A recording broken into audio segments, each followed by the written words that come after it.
Hello, and welcome to part three of episode four of the Occult Academy podcast. With myself, Nathan Lucius, and Steve James, we're going to continue with this epic slide on the WTF presentation, which again doesn't take a genius to figure that bit out at least. So there you go, we're all sorted on that front. So we left off on this slide, Steve, which is the real political spectrum, which looks absolutely amazing. I don't know whether you can give us a rundown of all Oh, of those things, as well as a yeah, little bit of symbolism, if you can, for some of them, as well as yeah, the by real all red means. spectrum. So I'm gonna let you just unload with that because it looks amazing. In fact, I want that in the next book because it's brilliant. So, Oh, Steve, wow. without All further right ado, then. mate, educate us, enlighten us, and tell us how the political spectrum works. Well, I almost don't know where to start with this because it's so mammoth. What I will do, because I'm conscious of the fact that we've spent quite a lot of time on our various on our podcasts, are quite Yeah, epic on there. yeah, Thanks. gone But slightly over again. But to be uh, fair, I mean, we can cut them down into smaller clips and put them on a separate playlist for anyone who just wants the juicy bits, which is fine. But yeah, of course. anyone who wants to know this information, anyone who's interested in it, they'll watch anyway. So I Yeah, suspect anyway. Um, I mean, I'm familiar with this with the political spectrum, mate. So if you get stuck, just yeah, take a by all breather, means. Yeah, and I'll chip in. yeah, So yeah. right, Well, as you can probably tell, there's the red and the blue arrows, and I mean great gave a great anecdote before about the eagle in the middle that controls both wings, and essentially that's what you could say that's what government is. The word government, I think, the most important thing, if we're not taking anything else, take this away.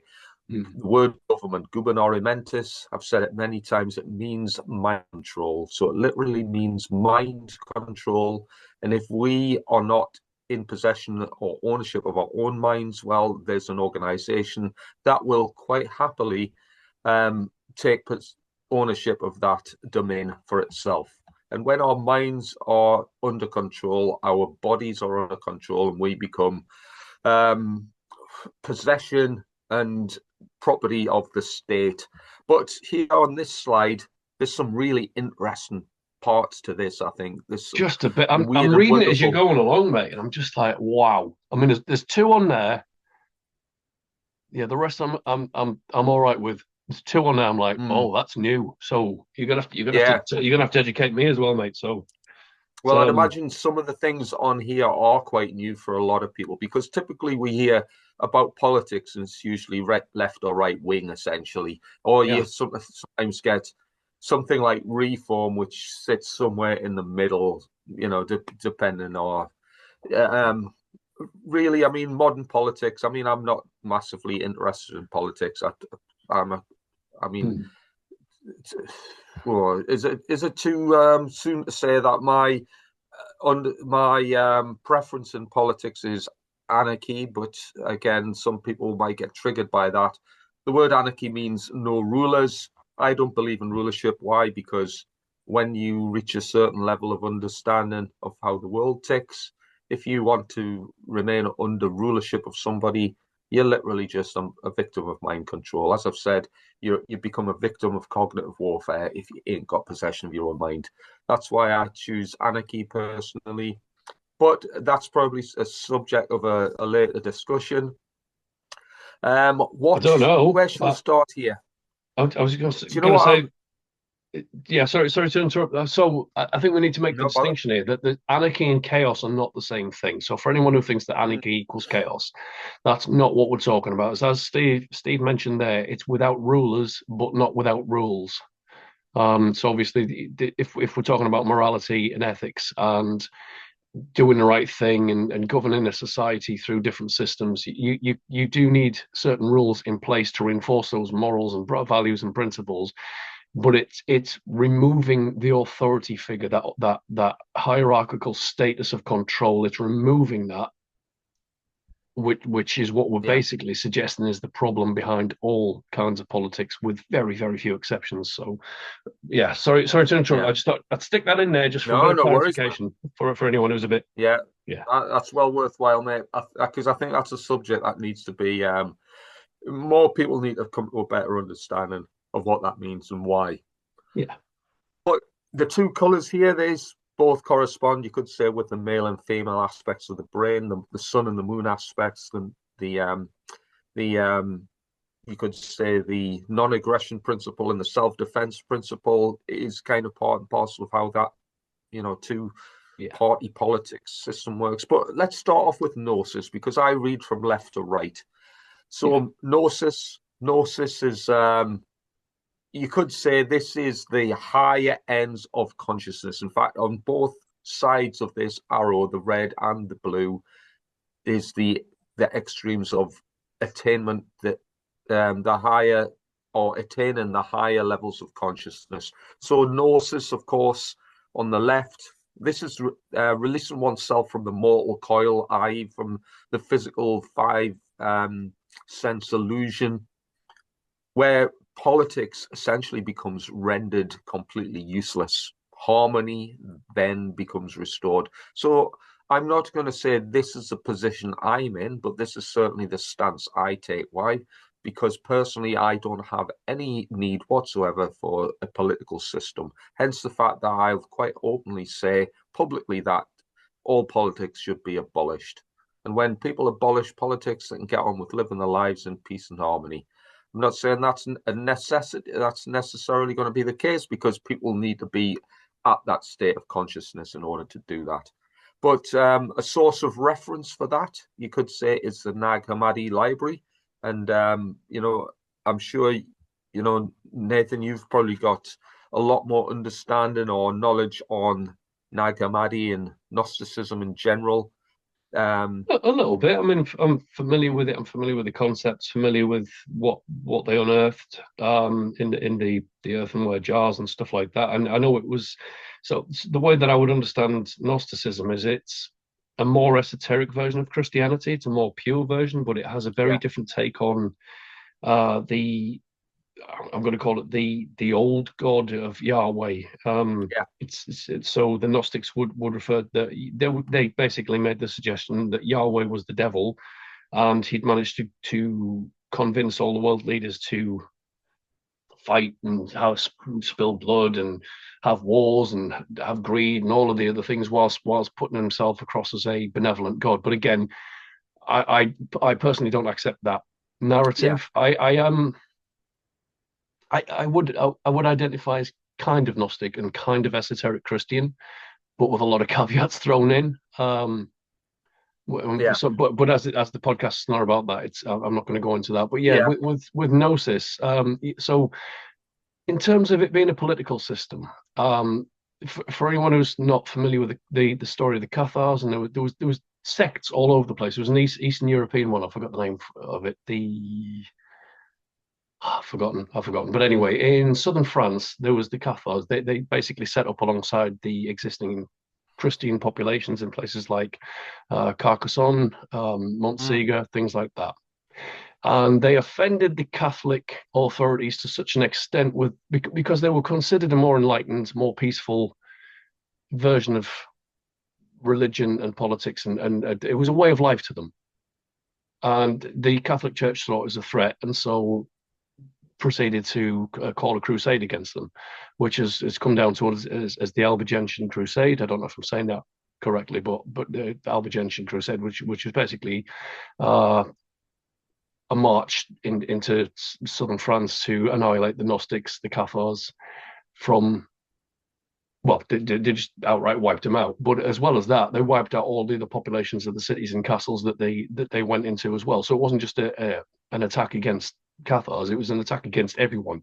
mm. And one of the bishops was on record as saying, "Kill them all. God will recognize His own." In other words, we're just going to go in there and spill blood, and it's up to God to decide which ones go to heaven and which ones don't. But um, without going into too much detail, the Gnostic Gospels, the Nag Hammadi Library, as you've put there, I mean, it's a fascinating read and so many different facets to it. I mean, there's some Yeah. Anyway, I'm Yeah, not going to go into it too much because it'll detract from that. But yeah, that's about as yeah. I yeah. mean, if we just look at the symbol itself that we've got there, that denotes that's the solar cross, the Christian Yeah. cross with the circle, the solar deity, which of course is kind of what Christianity is centralized upon. But the Yes. primacy of spiritual and intellectual knowledge with Gnosticism or Gnosis is takes precedent over physical action and, of course, material well-being. I kind of That's kind of one of the takeaways from this. I.e., you've reached a state of existence where the, the nonsense going on in the world's irrelevant. You've transcended all of that bullshit. But next to that is something called Erisianism, which we've got symbolized there with something very similar to the chaos sorcery um, symbol that we saw earlier. Mm. But this has another name, and it's Discordianism. And Discordia was I think it was a Greek goddess. It was the Greek goddess of chaos and discord. Right. So obviously this ties in with ancient Greek mythology, and what we've got underneath it, we've actually put this as centralized upon Atlantis, and of course we can't prove the existence of Atlantis.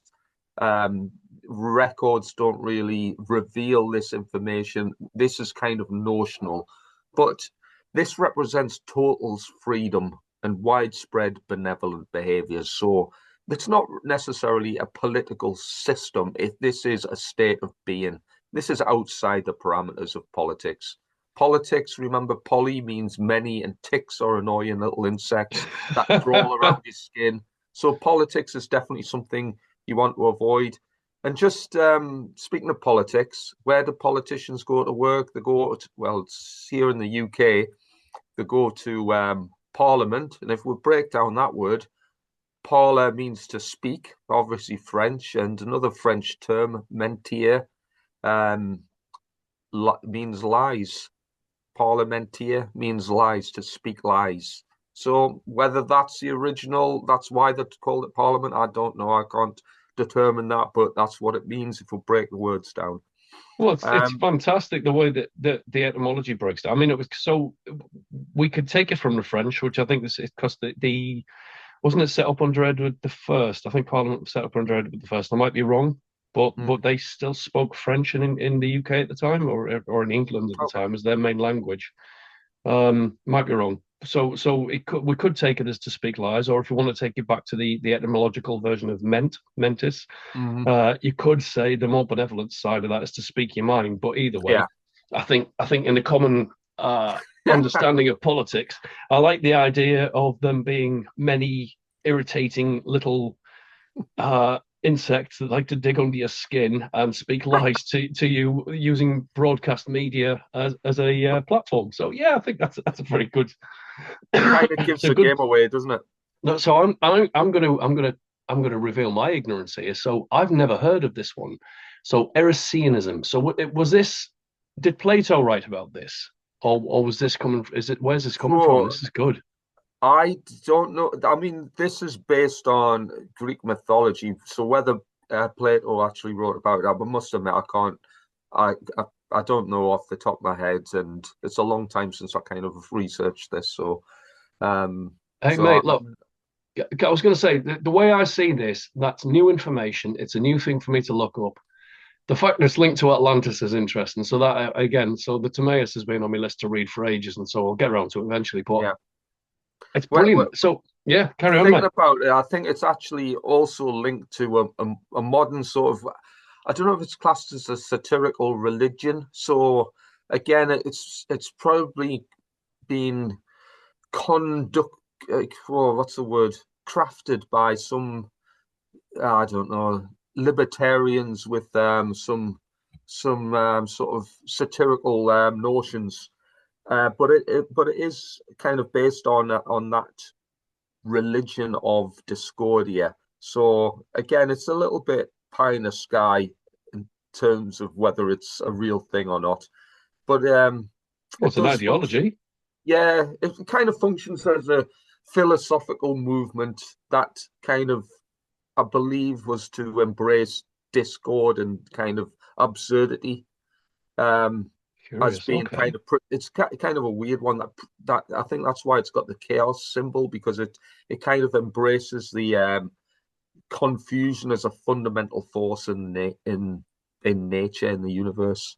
So I wouldn't go out and vote for the next Aristianism thinking prime minister or whatever, but we'll move swiftly on to the next one, which is symbolized by the pentagram, the star, syndicalism, public participation without state in affairs or managed at a local level. But that's kind of, it's more so based on a labor movement within workplaces, as a, through, you could Unions say, and things like that. unionisms, yeah, as a means of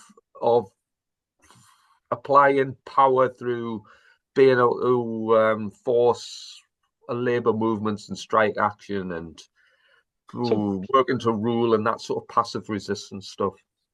so I mean, again, that is, to me, that's a new one. So there was two on there I wasn't familiar with. That's the other one. I mean, it's almost like local councils having like extended powers on steroids, right? Mm. In a way. So, but I can't say that has ever been able to work, because they're just going to bicker and it's going to end up in a civil war anyway. And there's going to be some tyrant, some dickhead Yeah. that's going to be like, well, I'm going to take them all out, and it's going to be mine. So, you've got in the bottom section of that the Pirate Republic of Yeah. Libertalia in Madagascar. Do you know anything about that? Yeah, this doesn't, I mean, this is a bit of a typo that I need to address on here, because syndicalism doesn't tie into the Pirate Republic of Libertalia. This is the Pirate Republic was actually based on a novel from, I don't know, the 1700s or something, and this was actually a notional means of egalitarianism, where there'd be it's kind of a weird one, really, because if you associate piracy with kind of anarchy, um, but these aren't. This is also doing trade deals on a sort of voluntary basis, and again, this is all kind of fictional.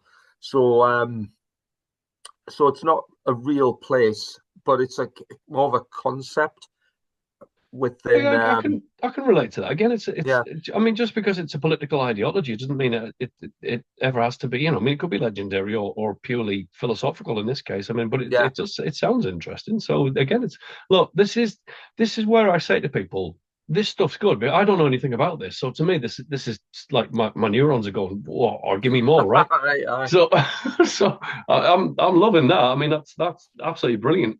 So Do you know what? Thank you, mate. Shall we move on, because the yeah. next symbol is quite people will be looking at it and be thinking, oh well, it's just a snake. This is one of the most. It's a really important symbol in, you could say, occultism in general. This is the Yeah. coiled serpent. So the coiled serpent's Yeah. got, and especially, I mean, the coiled serpent round the tree's got massive significance. And you'll see that. I mean, we see that today, even in the Christmas tradition, where we wrap tinsel, i.e., the serpent energy, the seed energy Yeah. around the Christmas tree. It's the same thing. Yeah. The serpent around the tree. But libertarianism, what have we put down here? Public oversight of institutions with limited state and affairs managed at a local level. But um, I think some people who aren't really interested in government per se won't be too horrified at being, declaring themselves as libertarians, where they see government as having a place in society, but not necessarily having a great deal of power. Yeah. So more, more liberal attitudes, you could say. Well, so Um, I mean, it's basically saying that government has a place, but not center stage. So yeah, it can be a unifying factor to get shit done, but um, without necessarily being in control and dominating and stuff like that. Just with reference to the serpent symbolism going on there, and again, we can go into that all day long because it's the serpent's not a bad symbol in the occult. It's people think it's to do with the devil and Satan. It's not. Mm. It's actually a symbol of enlightenment. And going over to the Gnosis section, the Gnostic section here, um, Jesus, in several of the Gnostic Gospels, claims to be the serpent itself in the Garden of Eden. So he claims to be the one that brought enlightenment to man. So I suppose he's basically equating himself to the Greek Prometheus in a way. It's he's bringing fire as a tool to be Yeah. used for advancement and progress. The serpent. Sorry, I know we want to get through. No, But no, there's go the for other it. thing with libertarianism. I know that under John Adams and George Washington, when they were going through the War of Independence, they did actually have a serpent symbol that they used Wow. on their flags, which was very, very similar to that, but it seemed to be broken up at the segments. And it had the motto, join or die. Wow. If I might again, this is from memory, so I might be getting that wrong. But as far as It's I'm okay. aware, that serpent symbol there, in terms of libertarianism and the American Wars of Independence, it was basically, we want freedom, which is where liberty comes from, right? So it's Yeah, yeah, yeah. um.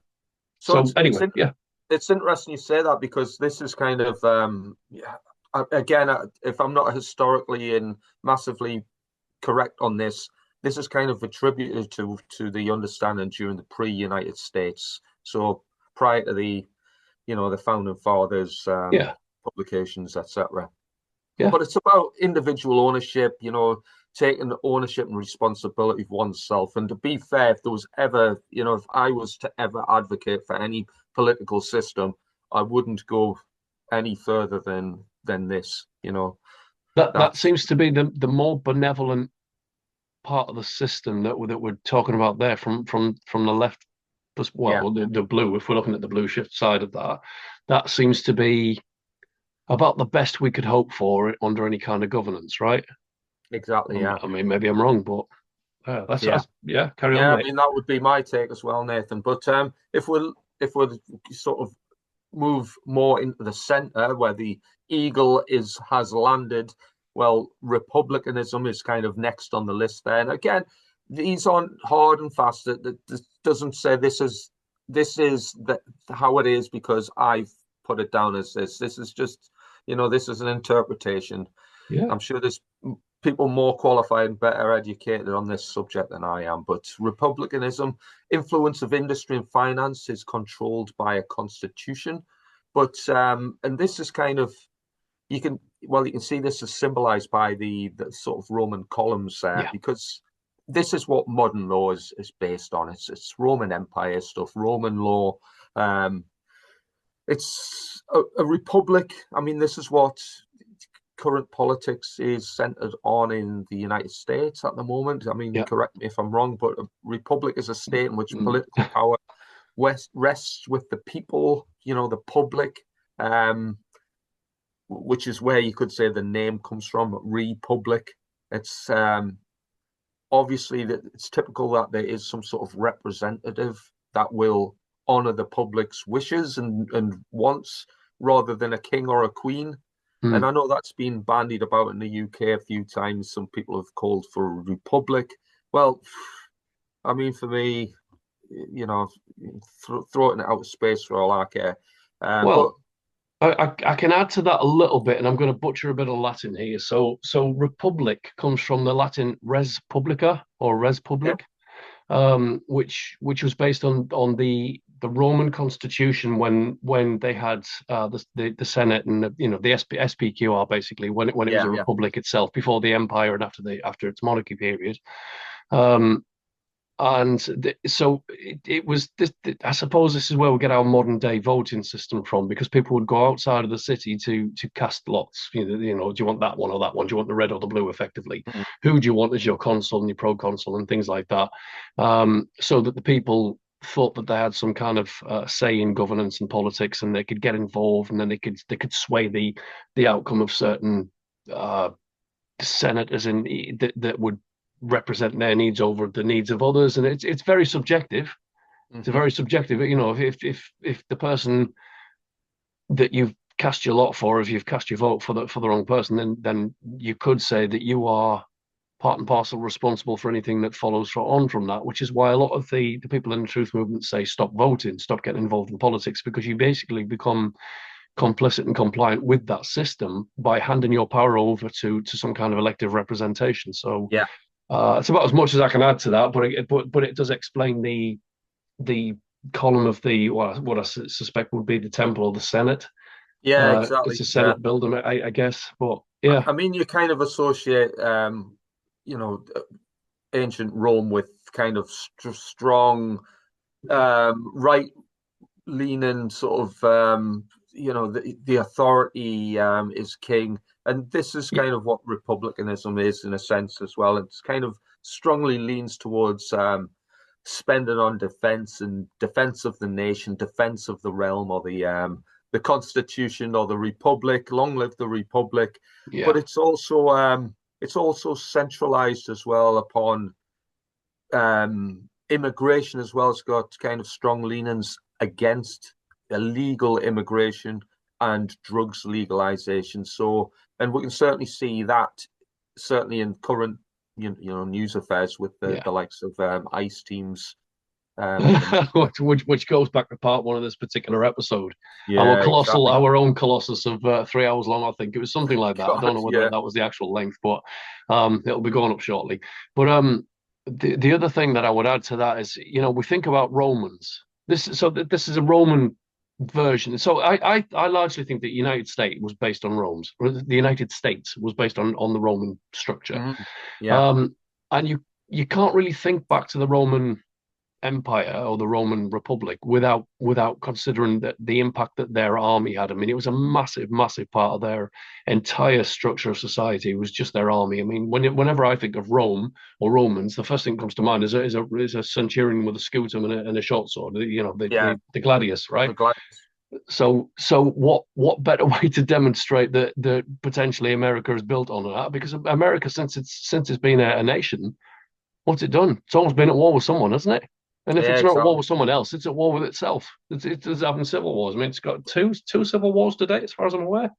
Kinda. Yeah.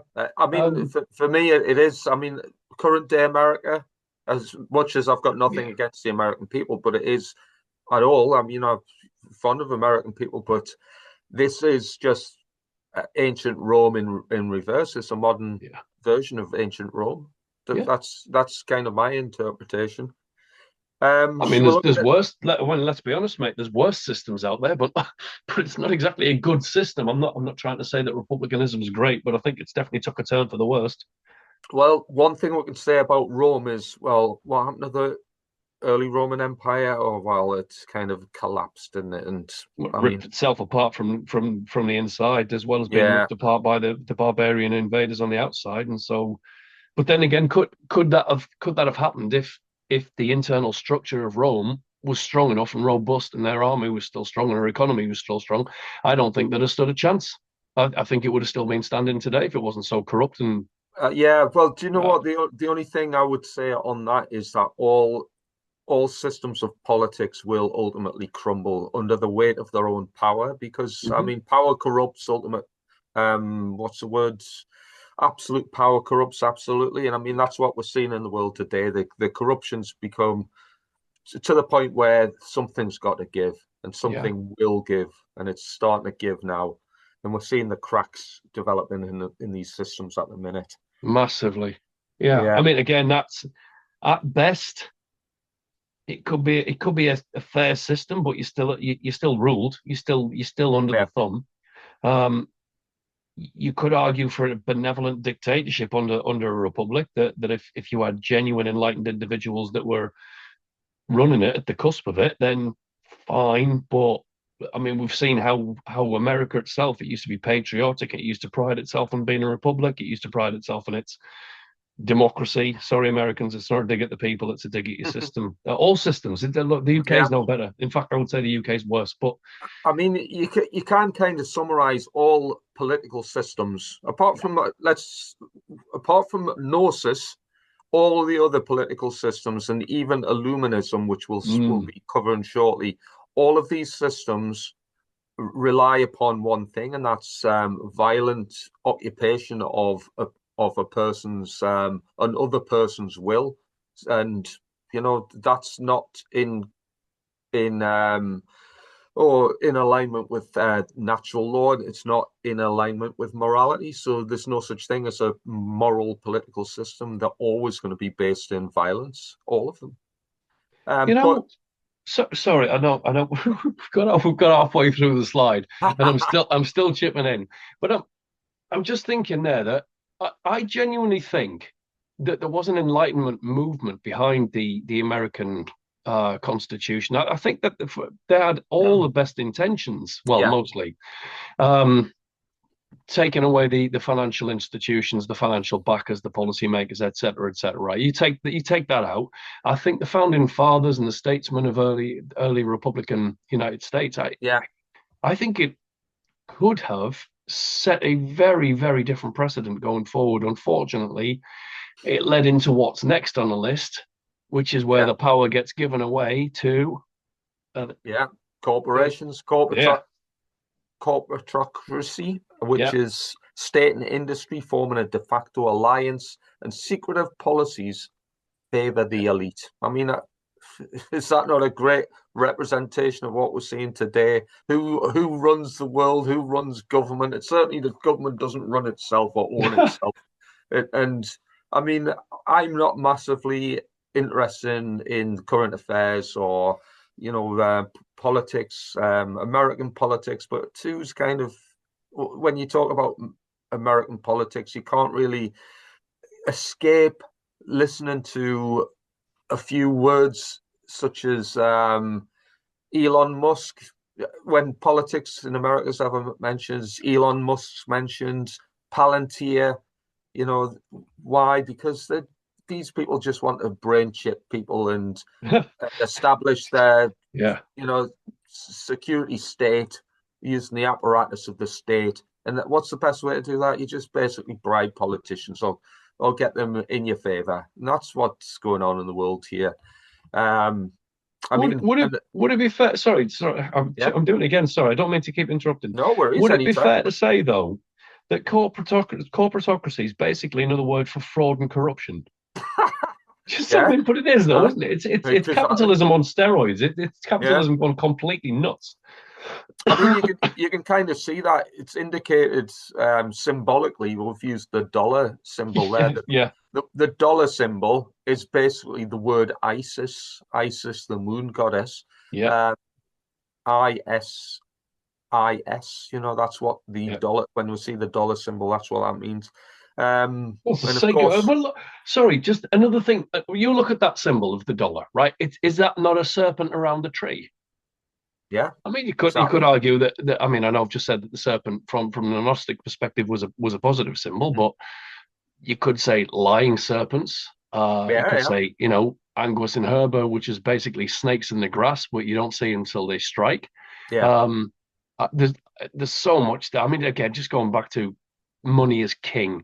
I mean, if that's not a symbol of the banks own you, I don't know what is. I yeah, mean, that is exactly. basically the banks and the Yeah. financial institutions own your soul, and the Uh, government is letting it happen. So there you go. yeah, exactly. Couldn't say it any better. I mean, we'll see this system also kind of is synonymous with things like bank bailouts and excessive pay for chief executives and Yeah. politicians, and it's this is the world we're at. It's somewhere hovering between these middle segments of this scale. I mean, the next one up is communism. Mm, Um, I mean, I would hasten to say that that's not a very good idea, but millions upon millions, multiple millions of people will say that I'm wrong, because that's pretty much what a large proportion of the world are under.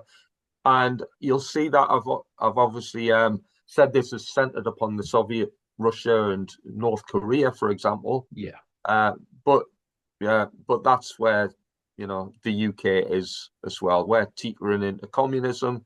If anyone Yeah. doesn't recognize that, well, for God's sake, I don't know what else they need to do apart from raise Stalin from the dead, or maybe they could do a secret handshake deal with China and make it stop having visa costs or whatever for traveling to China. Oh no, they've just done that, haven't they? So I I think that mean, was I mean, what can you say about communism? I mean, we've been told in the West that communism is the enemy, whilst actually, adopting it as our main kind of ideology. And I mean, what could you possibly categorize wokeism or wokeness, right? I mean, there's a very big difference between being woke and being enlightened yeah, or awake, right? It's not the same thing. There's a difference between wokeness and equality. There's a difference between wokeness and saying goodbye to racism and stuff like that. It's a political ideology that is absolutely completely tied into communism. And I'm not having to go massively. at different skin colors and sexualities and all that. I couldn't give a shit about that. Do what you Yeah, want to do.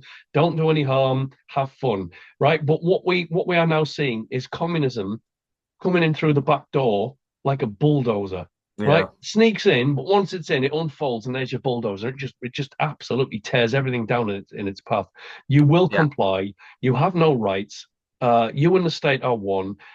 You have no privacy. Your data belongs to everyone. Your data gets sold back into the corporation. So there's a corporatocracy part of it. yeah. You're all peasants. We're going to take off. Everything's going to be ridiculously overpriced. You're all going to be um, subordinate to people think that communism is all about shared wealth and equality. It's Oh yeah, nothing yeah, of the yeah, sort. I mean, I was under that illusion 10 years ago. I thought communism was a great system until I looked into it, and I'm thinking, oh, yeah. that's pretty bad, isn't it, on all fronts? I mean, what? I don't know what to add to that because that's going to need slides all of its own. The whole communist ideology. It's mad, and Oh, it's look certainly how mad. sneaky it is, though, right? I mean, it took over half the world, and we just let it. Yeah, it's insidious. It sneaks up on you. I Yeah. mean, I'm sure many people in the truth community would have heard of was it Isaac Bezmenov, or his surname was Bezmenov, The Andrei guy, Bezmenov. the defector that came over Yeah, to yeah, yeah. Yuri Bezmenov. Yeah, You're yeah, yeah, defector. yeah, yeah. And he basically said this might have been about 30 years ago. He's warning about this, the four-stage subversion policy. This is how you're all going to become communists in the West. Yeah. Oh, he was exactly right. Cheers, mate. Well, it If was. I only we mean, right. listened. So I know exactly. Right. So for anybody who's not familiar, Yuri Bezmenov, isn't it? Yeah, yeah. Yeah. I remember him. He did a series of interviews on TV, just explaining how it'll just subvert everything. It'll sneak its way in and it'll just take over. And by the time you realize it, it's already too late. And I remember one of the interviews that he did. He said it's already here. This is his words, not mine. You Mm. Americans think that you're free and democratic. You haven't got a clue what's happening behind the curtain, right? And it's just yeah, if for anybody watching this, please go and have a look at the Yuri Bezmenov interviews because they are fascinating, but they're quite terrifying because they're actually unfolding as we speak. Yeah, Um, and again, he was a defector. He was trying to warn us against it, as far as I understand it. Um, yeah, yeah. I I mean, don't know what to add to that. well, we can say, I mean, as it says, industry and state are inseparable. It's heavily authoritarian. You could even say totalitarian Yeah, um, in a form for it is suppressing. absolutely, mate. Sorry to interrupt again. Yeah, It of is absolutely totalitarianism. course. You've got the tiny few at the top and everyone else on the bottom layer. Yeah, Well, what's proceeding in front of our very eyes? I mean, the UK now is a prime example of this. If people think that the UK is not communist at this moment in time, I don't know what's wrong. I mean, yeah, it's exactly. it's headed We by the are Labour well Party for communist. Christ's sake. I mean, look Yeah, at that. What's the Labour Party linked to? The Fabian Society. And the yeah, Fabian Society is a wolf in sheep's clothing, i.e., it's pretending to be something it's not while it's devouring its own children, right? You've yeah, got the hammer and sickle there, which are farming implements, where it's telling you you're all peasants. And I've got nothing against farmers. In fact, I think they're absolutely essential. But your hammer is you're going to work for a pittance, maybe yeah, I don't know, minimum wage, slave wage, yeah, yeah, perhaps. And then yeah. you've got the sickle, and the sickle and the scythe, I would argue, are quite similar, aren't they? Well, the scythe is associated with Saturn, is it not? Yeah, exactly. I mean, that is the symbol of Saturn. That's Yeah, what that represents. Especially when you look at the astronomical symbol, which is pretty much identical to what we're seeing there. yeah. What else is synonymous with communism? Well, I think. Stalin was responsible for the deaths of around about 60 million people, if not more, during his reign. But of course, one thing, suppression of dissenters and killing, extrajudicial killings for people who could be classed as enemies of the people, religious persecution, ethnic persecution. So if the woke brigade actually think this is a good idea to become part of, which is what we are in the UK, well, stand by for when it gets a little bit worse, which it undoubtedly will. If we look at this now, we look at the spectrum on the screen, I would say that China now is probably the most it's the biggest threat in the world. It's the biggest economy. It's the biggest power. It's a superpower. Now, China is the superpower. It's took over from the United States easily. And it is a cross between communism and corporatocracy. And I would actually add a third one into that.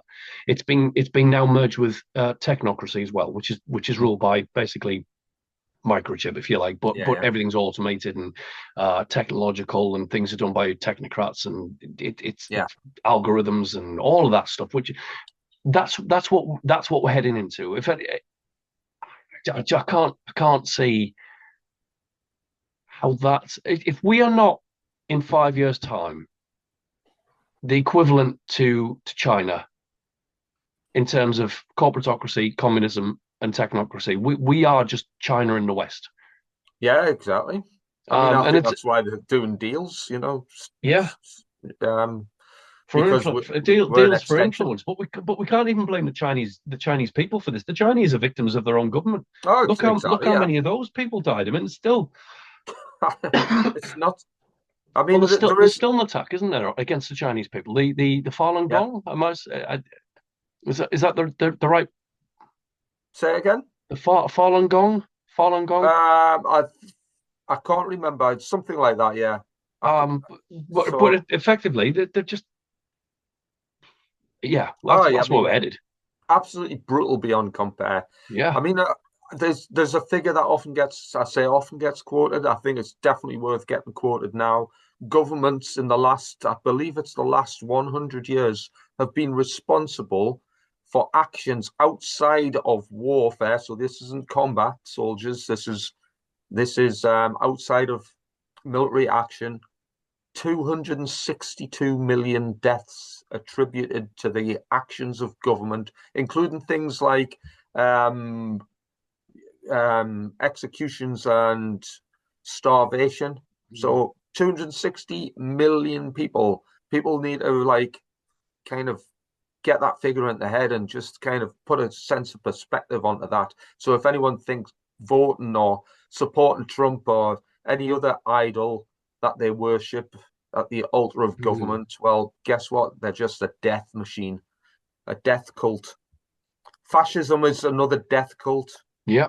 As it says here, industry and state are inseparable and subjected to centralized policy with an emphasis upon military power and eugenics policies. So I would argue that many of these government structures have eugenics policies, but they're just vary in the format of how that takes place. And when I say eugenics, that can even fall under like health screening initiatives and what have you. It still falls under that. And there's definitely eugenic structures in the world today with and I'm talking about the West here, with some of the various policies on what we do with our elderly, for example. But fascism is characterized by a dictatorial leader, usually somebody enigmatic, and I'm sure we're all thinking of the same person here, Mr. Mr. Tash. Yeah. Militarism, suppression of opposition. So, expect that. And I mean, this is happening in the likes of America and Britain today. Some of the policies that are going on are literally straight out of the fascist handbook. By the way, can we mention that word in YouTube dialogue? I don't know how that works. So I'm going to say I don't think so. So I think we've got to be careful here, which is ridiculous, because if we're looking at this from a political and historical perspective, right? So we're not actually espousing for any kind of conspiracy theory at this point. In fact, if ever, we're trying to dismantle conspiracy theories and try and replace it with actual knowledge, fact, and evidence, right? Yeah. So theoretically, yeah, we should be able to say Mr. H Yeah. and that word there. But for anyone on Skrilla, fascism's associated with that. But I'm actually going to disagree with this one, because if we look at Germany during, just see what I'm doing there, right? The 1930s and 40s, what it was it was a builder of National Socialism, which is another form of communism. In fact, it is communism. Yeah. It's Well, just from a national perspective, but then what's the difference between national and international if he was trying to take over the world? I mean, yeah. it becomes international by default if he was victorious. Yeah. So there's this whole, oh God, I'm gonna have to really be careful with my words here, mate, just in case. There's this whole new movement that seems to be developing. And it is based in anti-Semitism, and I'm not an anti-Semite. I'm not against, I'm not saying Yeah. yes, there is problems there. I'm not disputing that. There is problems there, but there's problems with everyone and every group and every tradition. Right. Anyway, Yeah. that aside, the whole idea that Mr. H was the good guy, okay, was he a good economist? Yeah, I think it's fair to say he was a good economist. Was he a good strategist? Yeah. I would even say he was a good painter. Yeah. Was he a good tyrant? I'm gonna say no. I think the actions that were committed in his name by his internal goon squad. I can say that, right? I don't how we can say that he was the good guy because he did less damage than the so-called bad guys, i.e., the communists, the Soviets, which might just remind people that the UK and the US were allied to and with. Mm-hmm. There are no good guys in that conflict. The victim were the soldiers on both sides. The victims were the people on both sides. The ones that had the walls pulled over their eyes by people like the Fabian Society, which is the whole idea, isn't it? It's to deceive with smoke and mirrors and get them all to fight for a cause that they have no idea about. Yeah. Um, Exactly. I'm just looking at the definition now. I mean, what is the difference between communism and fascism, really? Because they're both tyrannical structures of complete overt dictatorship by extreme measures. Yeah. Don't know how else to put it.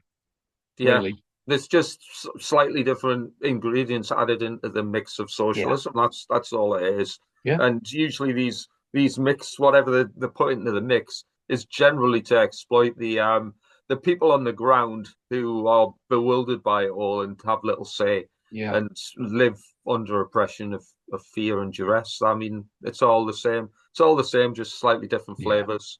I mean, monarchism is the next one. Resources maintained under the authority of a hereditary elite with a eugenics leaning towards maintaining an upper and lower class divide. And I mean, where's that? I mean, Britain's probably the best example of that, but obviously all the other feudal European countries. Mm-hmm. I mean, Britain in itself has got a deep history of kind of feudalism, ruled by a monarchy, ruled by a king with the divine right of kings.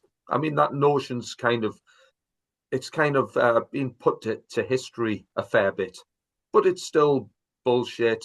We've just got a new variety of bullshit now with the new divine right of kings and a slightly different costume. And, people don't live in castles anymore. They live in mansions. Well, they kind of do. They live in palaces now. They don't need castles because we don't have cannons and trebuchets anymore. But I'm just looking at the symbolism again there, right? And the one thing all of that is occult symbolism. All of it, right? Yeah.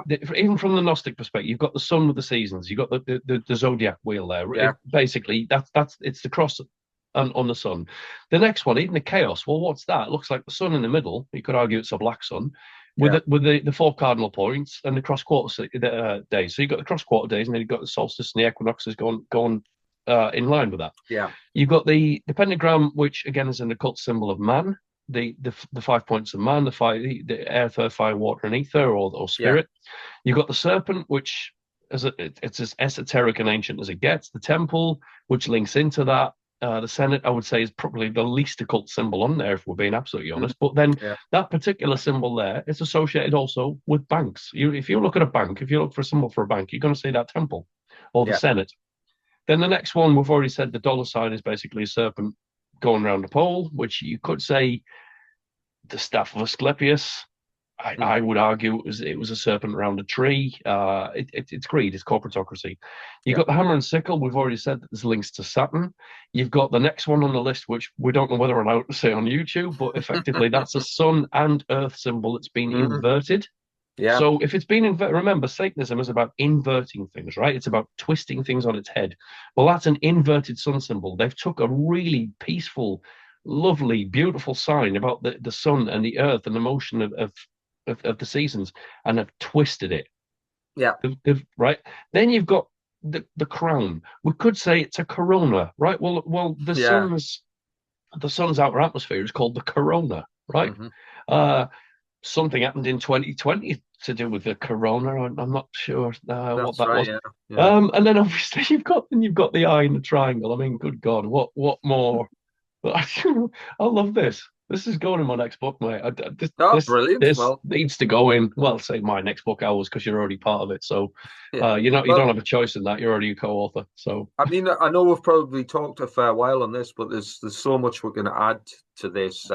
Just a bit. I mean, to give an understanding, this is helpful towards helping, as the name of the presentation is, WTF.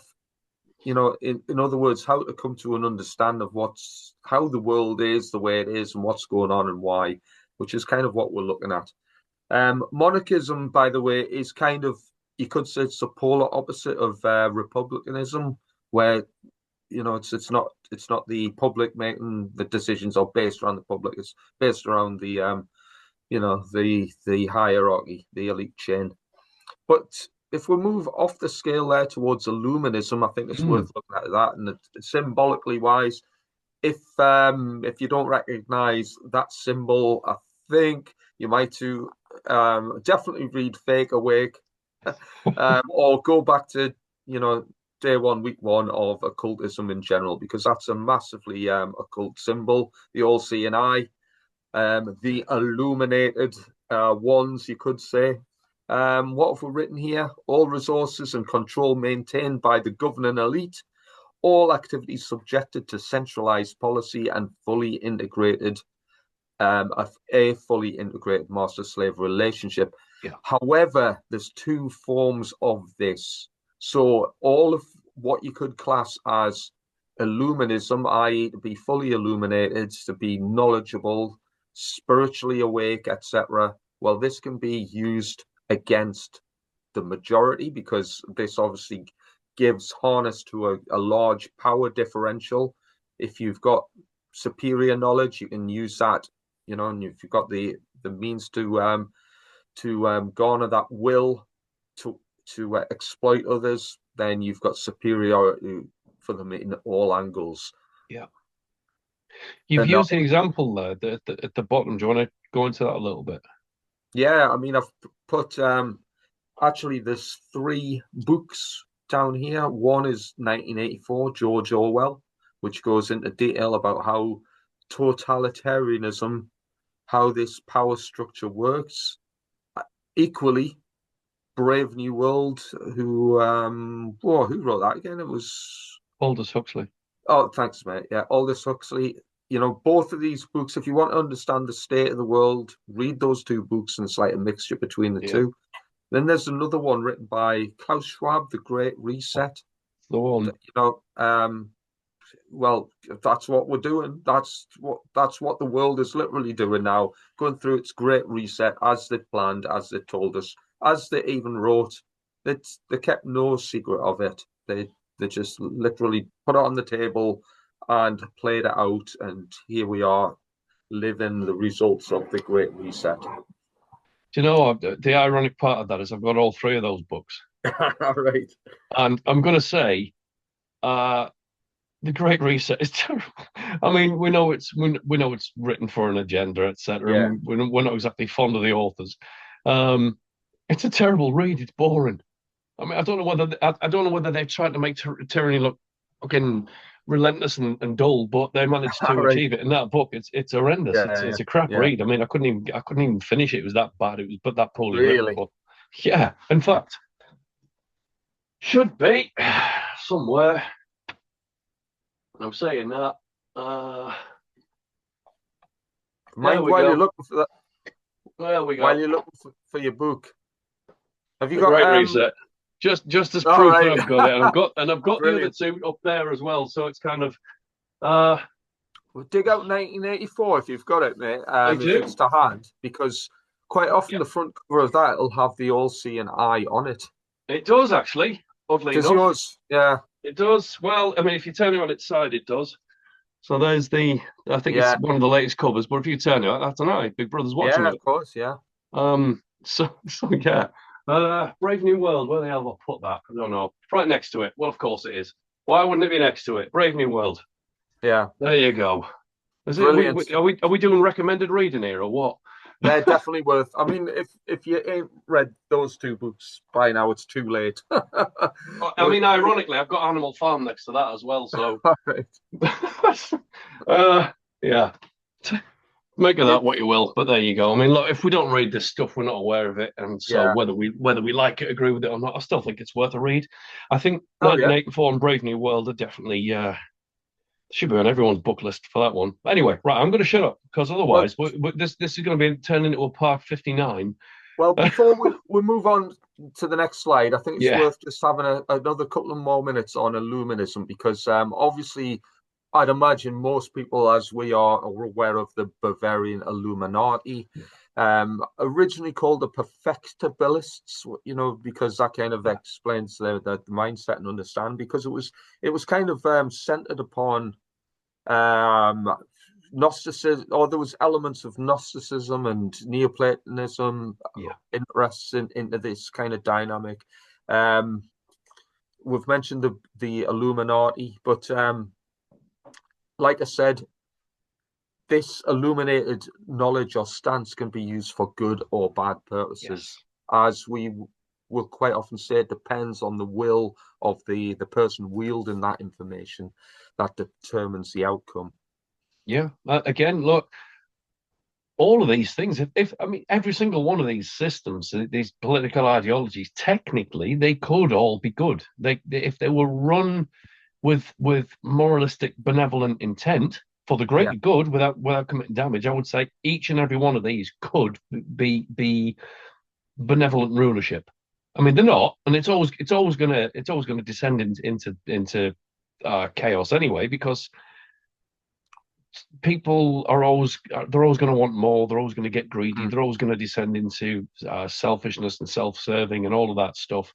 And again, largely that depends on the people who are funding it, who are creating the policies in the background, who are yeah. bribing and all manner of crimes. And so the takeaway from that, as far as I'm concerned, is we're back to objective morality. If we had objective morality society wide, each and every single one of these dictatorships or political ideologies could theoretically work. Well, But they're always going to descend into a worse system. I would say that all of these systems would work if we understood objective morality, because Yeah. literally what would happen is mankind would reject all of these systems to Right. see them for what they are, which are all based and fabricated upon violence and Yeah. theft. All of these instances, all of these government systems transcend or transgress rather all the aspects of the natural law. So therefore, they're always going to oppose freedom. They're always going to result in harm and wrongdoing. So all governments, as I've said, all governments need to be rejected and opposed, and people have to come to a higher state of consciousness to come to that understanding for themselves. Especially the truth and freedom movement. If they can't do it, nobody else can. Well, this is the thing. Another reason why it's so hard in the truth and freedom movements is because, the way I see it, they're the best we've got. Yeah. This group or a label or whatever you want to refer to it as, this is potentially the best humanity's got. And so it aggrieves me when they're falling for all kinds of psychological manipulation and mind control and all of that stuff. If they could get over that and do what's necessary internally and overcome this, and it can be overcome. If you and I can do it, mate, anyone can do it. I mean, quite Yeah, literally, I think. exactly. I mean that the again, I'll move to the next slide, but essentially, if there's more people in the stance of being illuminated or reach the gnosis, there's similar understandings, then that's it. That's where we want to be. Either of those two expressions. Just can I give a book shout out? It's all right. Oh It's yeah, in. go for it. Yeah. If anyone would like to know more about the Illuminati, I mean, from a historical and conspiratorial perspective, but not. I'm not about theories necessarily because the research is brilliant. In Jim Mars's book Illuminati, um, it's very very well written. It's easy. It's condensed. It's easy to read. It's easy to relate to. It's all backed with evidence. There's nothing necessarily theoretical in there. There's nothing that you could say is fluff that's just somebody's imagination being conjured. He's done a really good job of backing it with evidence. If you want the historical take of the Illuminati and how it links into world events, Jim Mars Illuminati. So it's very. I've read that one. That is very very well worth a read. For anyone who hasn't. So there you go. Excellent. Well, let's move aside from politics and go on to the next slide. I'll just move our mugshots. So just so we can get through a few more slides, mate. I'm going to shut up for a little while. I'm going to let you plow through it. So I'm going. All right. Yeah. I mean, for the viewers at home, there's only a slack handful of slides, and we can pretty plow through these fairly quickly. So this slide is, as you can see, is don't do the psyop myhop. So let me explain what that is. First of all, psyop, psychological operation. So real or fake, true or false, a psychopathic ruling elite take full advantage of the unfolding narrative to keep people distracted, dumbed down, and divided. Events may fall under what's known as myhop, make it happen on purpose, or lie-hop, let it happen on purpose. So either way, when we are spending time researching and discussing these many events, and there's been many in the last couple of years alone, we spend less time researching and discussing the conditions that will ultimately lead us towards generating real freedom. And as it says in brackets there, objective morality and natural law. So on the top, we can see, then this is just an example of many different things. Starting off with statism or following politics. When we're following politics, we're basically just wasting our lives away listening to imbeciles trying to rule our lives. New leadership, don't be fooled by that absolute BS. That's just reform. What do you think you're going to be reformed in?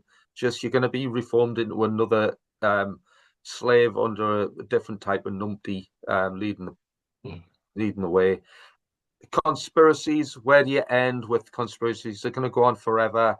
And again, this is where the truth movement are kind of focused a lot on conspiracies. One conspiracy is QAnon.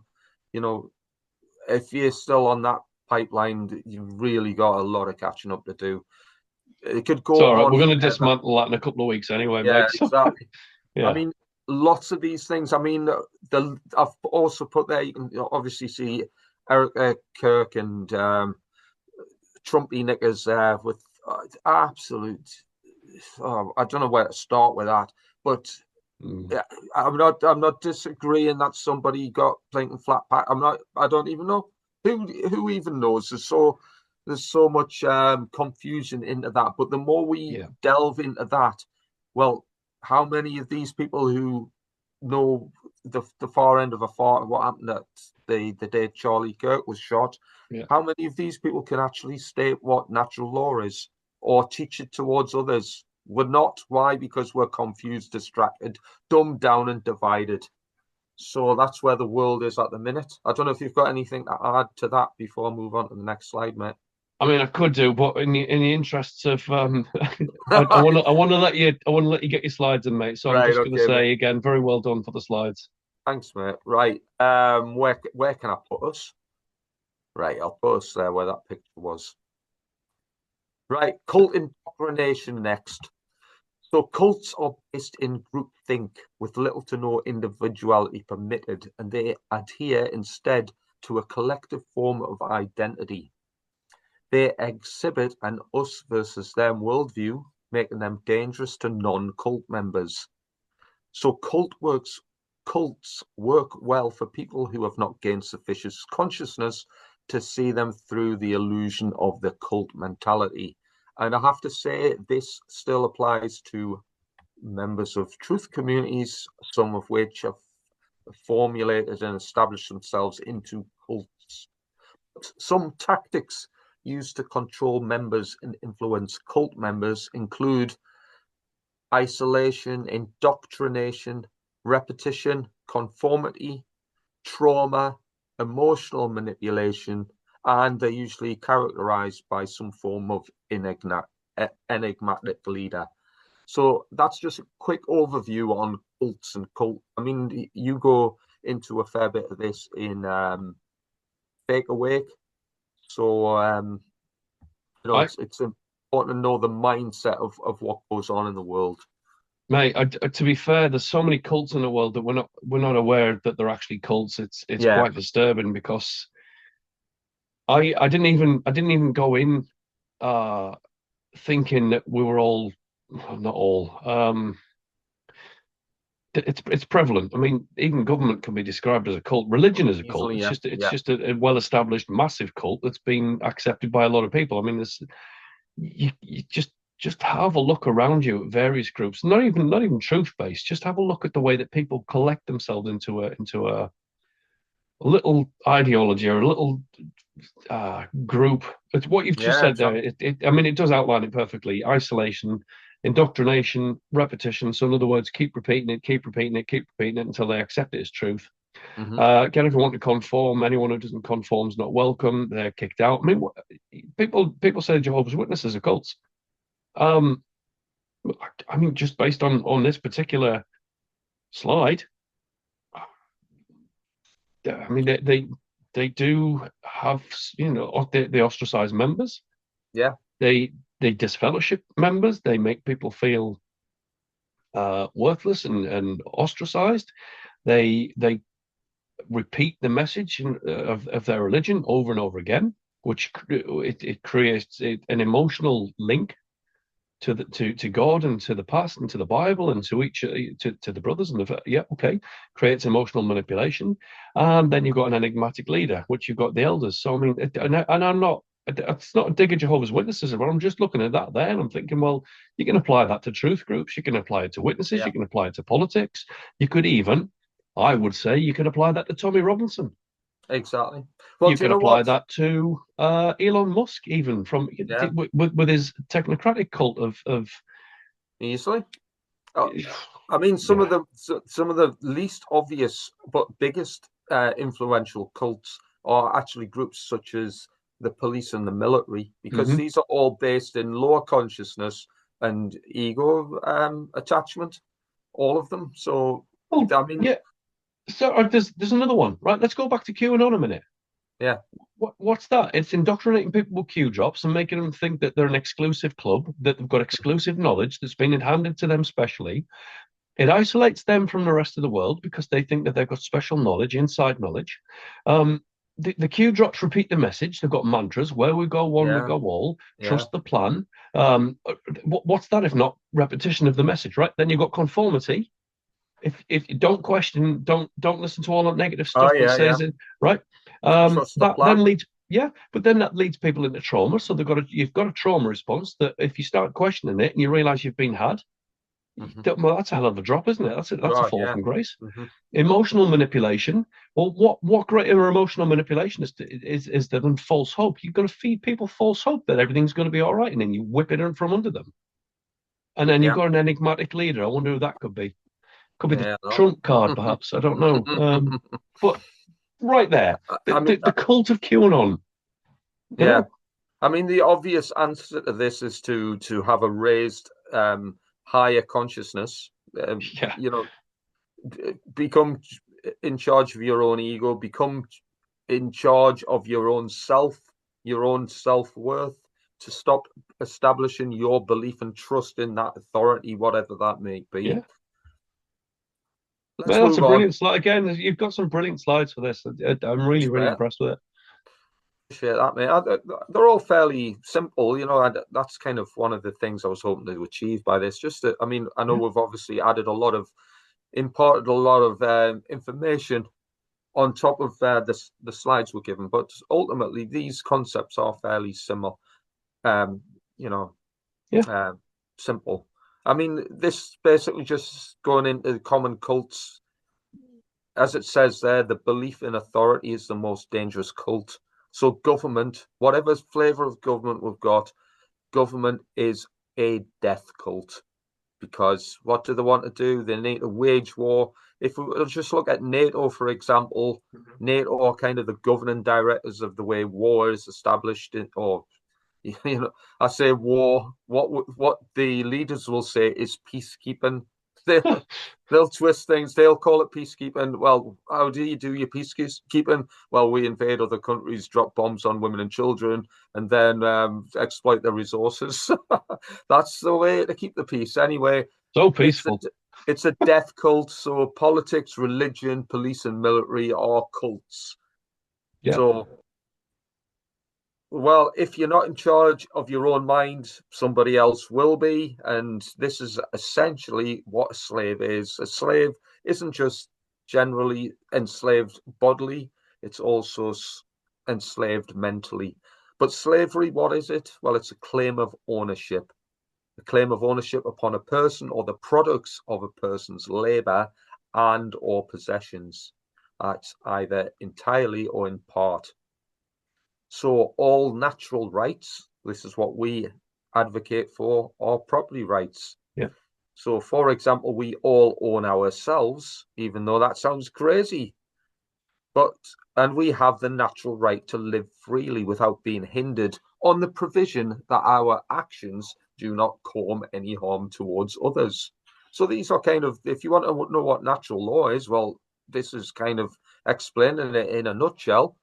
Mm. Anyone who prevents others from exercising this right, inherent to everybody, all human beings, is essentially making a direct claim of ownership upon others. It means we don't own our own bodies if somebody can tell us how to maneuver it on the planet. So this action can be considered to be a form of coercion or violent domination. And either of these methods is essentially an act of evil because it's a transgression of natural law. And this fact applies to all forms of government. So, do we want to own ourselves or do we want Keir Stalin to own us? Do we want. I love that graphic. That's why I had to chuckle when you started reading the slide. I saw the picture. I thought, oh, he's got Stalin. Oh no, wait a minute. It's Stalin. It's yeah. But that is that's great. Whoever's done Yeah. that is quite yeah. Believe it or not, there's a commentator who's quite popular, I believe, in America. He's called Nick Fuentes.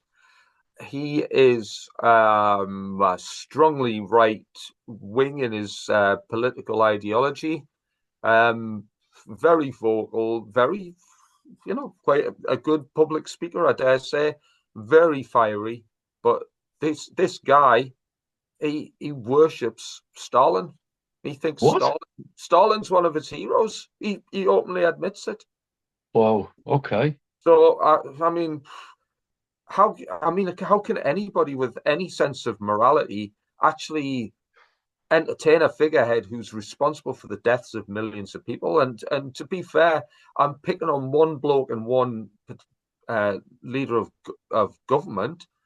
Well, what's the difference between him and any other leader of government, apart from the fact that the death toll might be a little bit higher on his account? You can go to any government, enigmatic leader in history and see how many people have died as a result of his particular, you know, Yeah. political flavors. Well, we'll move on anyway. Next Yeah. slide. No, I know I'm trying to keep it gobshite just so we can get through them, but Hey, no worries, mate. yeah, it's brilliant Um, that. so manufacturing consent. We've looked at slavery, but how do people become slaves? Largely because of either violent domination or coercion. So another term we can look at, which kind of sort of narrows this down a little bit, is duress. So duress is a condition of coercion that removes free will by threats of violence or fear of penalty. Duress inhibits the ability of people to exercise fundamental rights, and the average person has been inculcated into this immoral system by long-term societal level indoctrination. So we've said government, authority, it's all a type of cult. Well, cults kind of keep people in through their various techniques. Well, one of these techniques is just the way government works, and this is duress. So we're all under, even if we don't realize it or accept or acknowledge it, we as citizens, certainly in the UK, are under duress. Why? Because if you do something, you take a self-directed behavior. Let's just say you want to smoke or grow some form of herb that the government have decided it's on the naughty list, yet it's for your own benefit. And, even if you wanted to sell it for your own benefit, in nature, that is a fundamental right. But in the eyes of government, that's a heinous crime, and you need to be trespassed against in a violent level until you actually comply. But we might not do that aforementioned heinous task because we are scared of the consequences because of duress. So duress is an important thing to understand and recognize. Have we still got you, Steve? There we go. Yeah, so I can still hear your voice. Your voice has come through, but your picture looked as if it was frozen there. So, right. No, we've got you. You're back. That's all right. Everything good. So hopefully it's nothing too crazy, mate. Well, we've still got the slides, so just carry on. My job. Order following is an excuse to ignore moral culpability. And again, I'm just going to read from the slide here, mate. There's no difference between a police officer and a mafia thug. Both are dangerous cult members who follow orders and do not think for themselves. They both initiate violence to enforce policies and directives. And one cult member answers to the criminal cult called the government, whereas the other cult member answers to the criminal cult called the mafia. And then it says one thing, when we are under duress and we are initiated into a cult, we don't kind of sense or understand the semblance of difference between a thug in uniform, and a thug in a business suit. It's the same thing. It's thuggery. It's violations of natural law. This is why people need to understand natural law, because then you'll understand that actually, and don't get me wrong, I'm not saying that everything the police do is fundamentally wrong. If they're saving somebody from a pond, or rescuing somebody from a car accident, for example, hey, fair play. Got no bother with that whatsoever. However, the rest of the time, if you're to put a percentage on it, I'm sure somebody's made the claim that 82% of a police officer's role is all based upon low-level enforcement of basically just nonsense crimes, low-level crimes that have essentially just been made up in order to benefit the organization, benefit like government. Parking tickets, for example, and speeding tickets, because they've got nothing better to do other than set up cameras on the motorway to try and catch people out for not doing any harm. Exactly. There's a bit of that. I mean, you've just mentioned there about the police. We're not necessarily saying that everything the police do is bad. Well, just as much as a police officer can save somebody from whatever situation, well, so can a gangster. Yeah. So, and to be honest, so can any other member of the public. You don't. Yeah. I mean, if people will be confused by saying, oh, well, if you got rid of the police, well, who's going to do this and who's going to do that? And the typical ones, I mean, not relating to the police, but the typical ones where people can't get their heads out the sand is, oh, well, who's going to empty the bins and who's going to change the light bulbs and the street furniture? Well, I'm sure we can figure that out. If we can lie about sending Freemasons to the moon 50 years ago, I'm sure we could change some light bulbs and empty bins without having a major meltdown of society. And on the plus side, if you ain't got things like the police or the government, well, at least you're not going to have war, you're not going to have tyranny, you're not going to have brainwashing, manipulation, coercion, all of these violent, transgressions of natural law, which are based in violence in your society, then society will fundamentally become more peaceful as a result. So I'm going to move on to the next slide, mate. Yeah, If I we're good. lift up a little bit. Right, we've mentioned the term polarizing dialectics. So One of my favorite subjects, that, by the way, because it covers so much in terms of psychology, politics, religion, society in general. Looks at cult. I mean, it's a polarizing dialectics.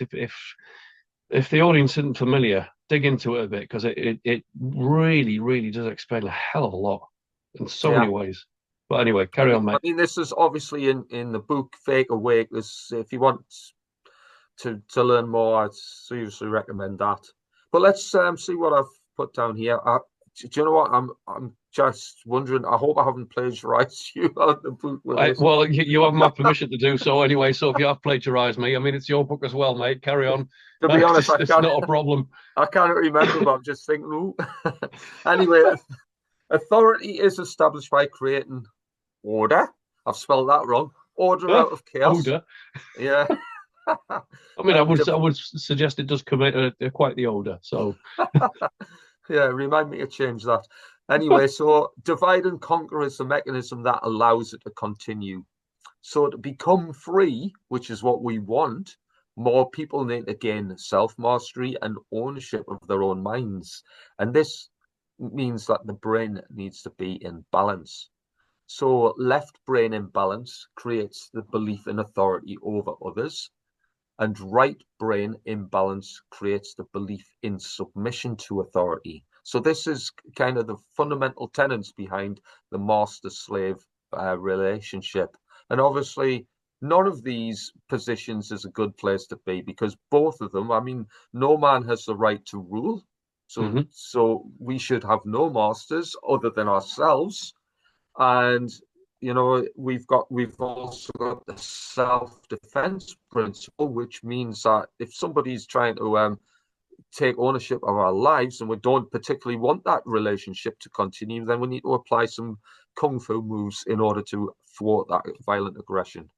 But in reality, only one side of this equation needs to buy into the manipulation for the sorcerer's spell to work. So polarizing dialectics is, I mean, I've kept it short here.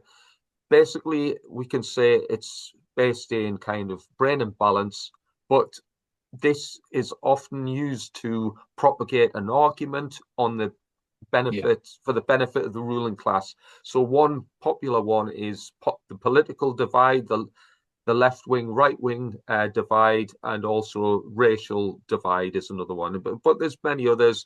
You can talk about the techno divide between the Luddites and the advance of technology. You could talk about the divide between rich and poor. It's like religion's another classic example. Yeah. It's a massive part. If you think about polarizing dialectics, it's basically a manipulation tool. It's a psychological weapon of manipulation. That's what all it is. It's taking one extreme and pitting it up against the other. That's about the best way that we could simplify it, I guess. Yeah. Right, moving on. So as above, so below, the title of this slide. When large numbers of people are not in ownership of their thoughts, emotions, and actions, the results. Emotions? Is that another? Oh no! It's all right. We can come back to it in a year's time, and it can be Sorry, mate. Sorry. Start that one again, because I buggered that one up for you. I'm just looking at the spelling and I'm thinking, I didn't notice it, so I'm glad you picked that out. But when large numbers of people are not in ownership of their thoughts, emotions, and actions, the results lead to a world in chains, as we've seen. Order out of chaos, chaos sorcery. Anyway, the external conditions we encounter in the world will never change until we change our mindset first. And this can be equated to the law of correspondence. As above, so below is a very particular way of understanding that dynamic. So our minds have to become free first, and all false belief systems need to be abandoned. Again, if we've got erroneous notions floating around inside our heads, well, that's going to take away and distract from the things that we really need to focus ourselves upon. Yeah.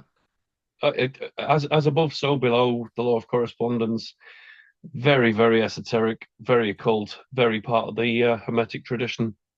I would suggest everyone has a look into that. It's mind blowing. It's a very simple philosophy and science, but once you get your head around it, it is truly mind blowing. But it's very simple at the same time. Yeah. So, yeah. So again, the presentation is about understanding what is actually going on in the world and why. I mean, and these are all ways of understanding, what the dynamics are going on in the world, to just to a small degree. But here's another thing that's going on in the world: war. So I mentioned NATO earlier. So NATO actually use a particular model. It's known as the conflict continuum. So imagine snake eating its own tail, i.e., something regenerates, it goes on forever. This is kind of symbolic of how NATO operate. They never see an end towards conflict, but they do recognize that there is a stage or two in like interim processes in that cycle of conflict.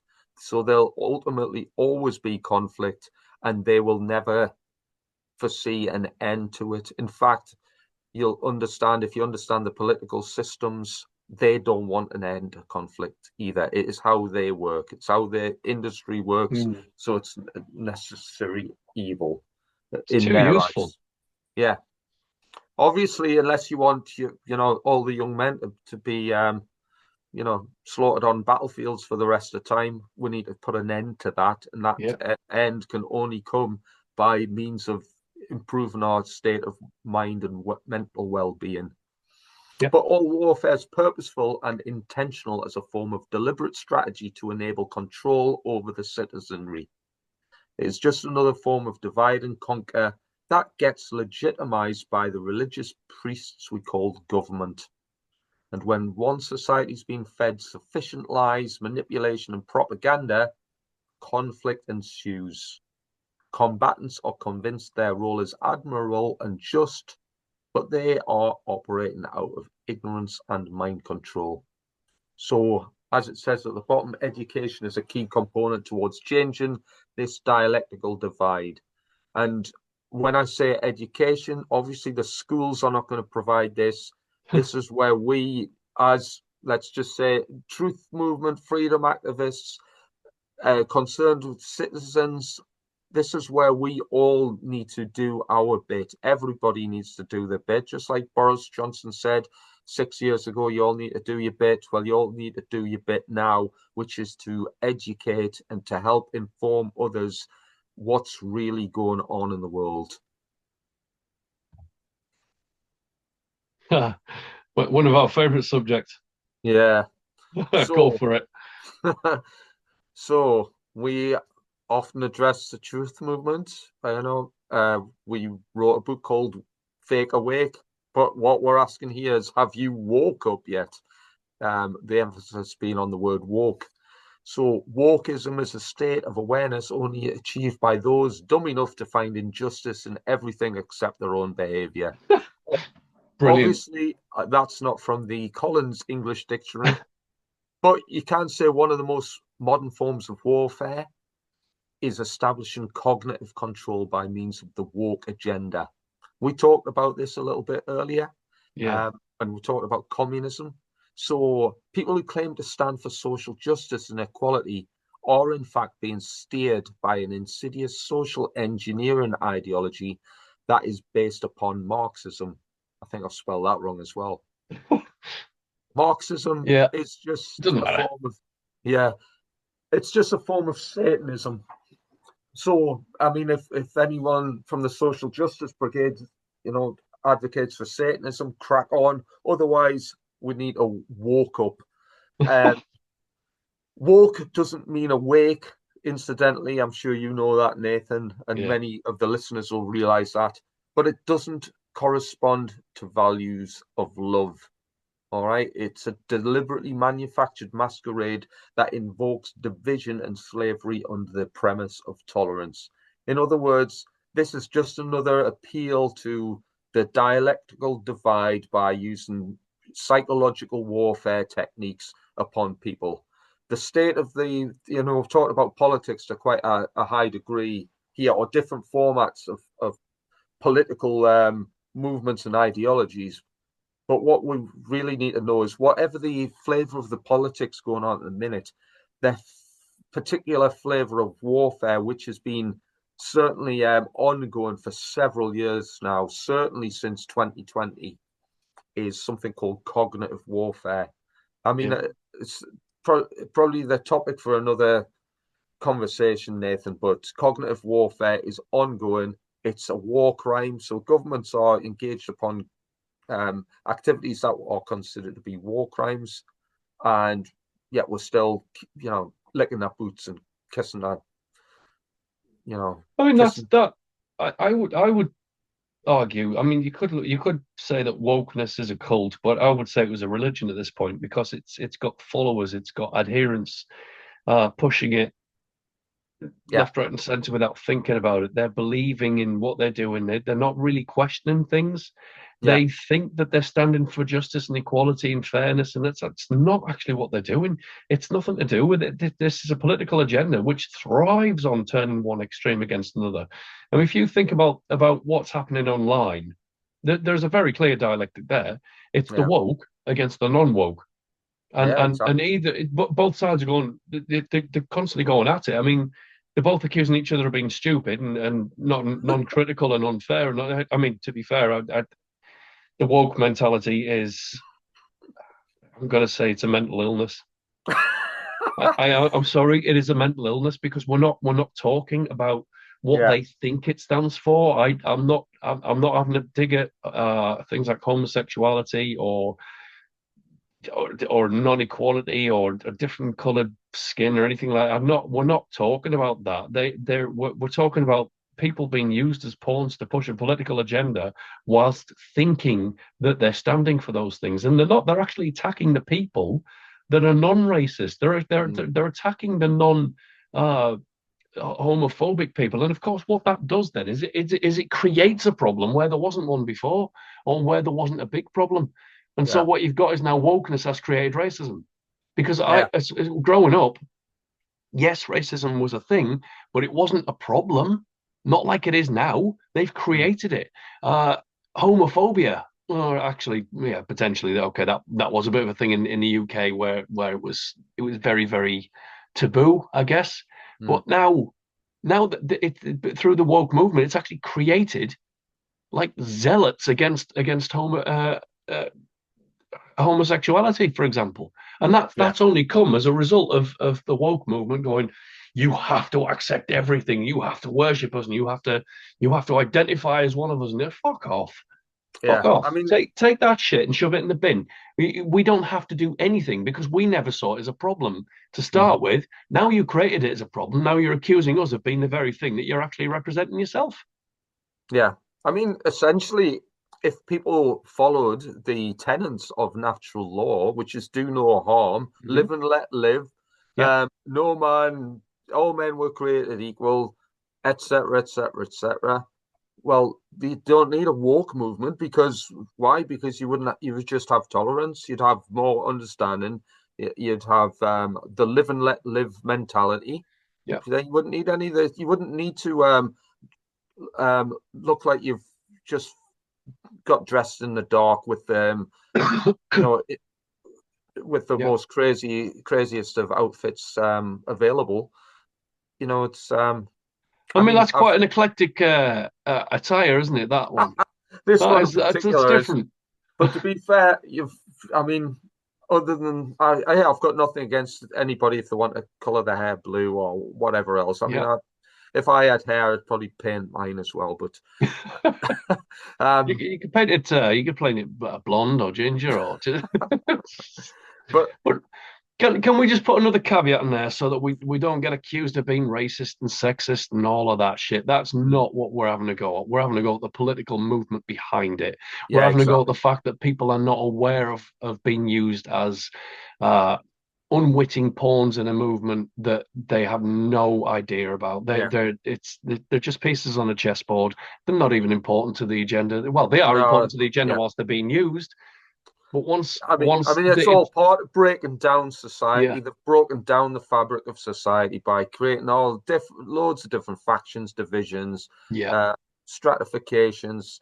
It's just, to me, it's almost the woke movement is almost similar in a sense, a different degree of what we had with the New Age movement when that was kind of invented by social engineers, or certainly yeah. I would say it was way formulated. worse. I get the comparison, and yeah, it's kind of fair to do that in a way, but I think it's way worse. I mean, at least with the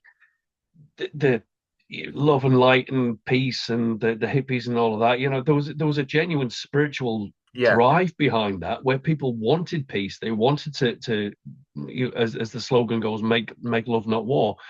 I can get behind that. Mhm. But the woke crowd is anything but peaceful. It's militant, for Christ's sake. It's you must agree with Yeah, us or you are a hater. Well, who's the hater then? Who's the one being hateful? The one telling me what I must do and what I must believe and I what I know. must accept, or the I mean, one saying leave me the hell alone. Just leave me be and I'll leave you be, and that'll be the end of it. Done. yeah. I mean, I think you nailed it earlier, when you said it's just a form of mental illness. Sorry, woke brigade. Or, um, But it is. I mean, it's a I'm going to say it's a religion combined with a mental. It's yeah. I've got to be careful with that one now, even because exactly. we're not allowed to offend them because otherwise we're being haters. But they're No, allowed to have a go at us for being haters. There's no double standards there whatsoever. Anyway, carry precisely. on. I think it kind of ties in nicely to this because essentially there is an ongoing battle for your mind. Um, Ultimately, we want to win the battle for our own minds. We don't want to let somebody I mean, correct me if I'm wrong. I personally don't want Donald Trump gaining full possession of my mind, or God Keir forbid. Starmer or Nigel Farage. But if anyone listening to this wants that in their life, well, crack on.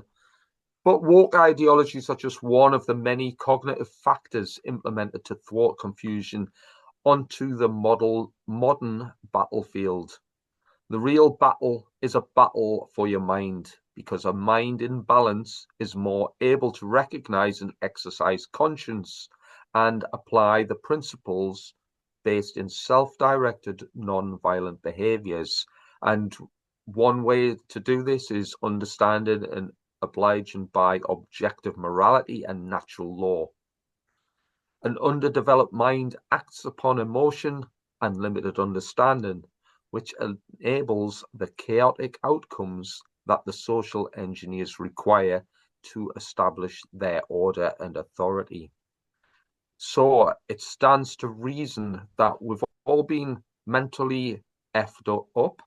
We've been, dealt some dodgy cards, and they've used some very clever, insidious tactics in order to shape the way that they want society to be, so they can extort us for their greedy, selfish desires. Yeah. But a mind in balance is more able to exercise conscience, and with that comes non-harmful behaviors. And just as I'm not saying I'm the role model for that, but at one stage I used to be a soldier, a combatant, an infantry soldier who would kill.